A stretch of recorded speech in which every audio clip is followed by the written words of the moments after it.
Let's do another example.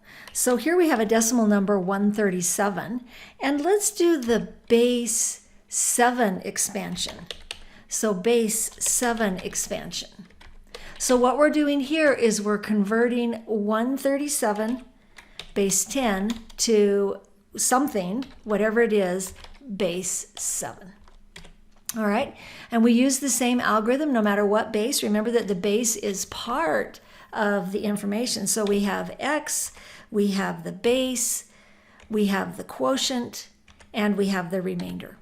And we start with x, 137. The base is going to be 7. It'll stay the same every time.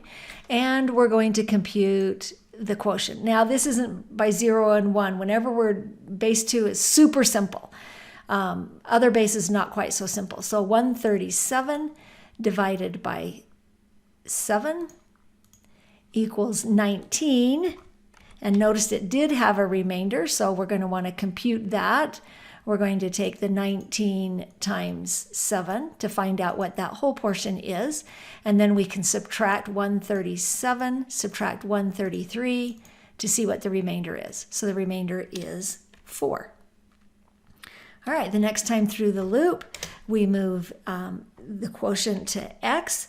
The base stays the same.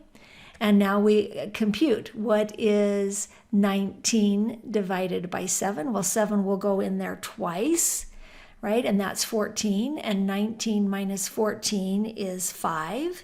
So we get the 5 as the remainder.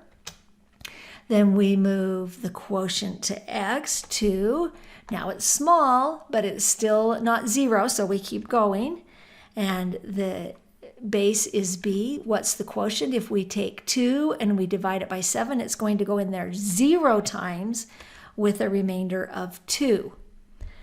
We move that quotient down to x, and now our x is 0. This is where we stop. All right, the other thing, so it's important that you stop at the right place. The next thing to remember is that the remainders are our answer, but they're in backwards order. So you start at the bottom, 2, 5, 4. Now this is a base 7 number, so we've got to include a subscript there. And what we're saying is, what we've shown is, we've done the computation that 137 is equal to 254 base 7.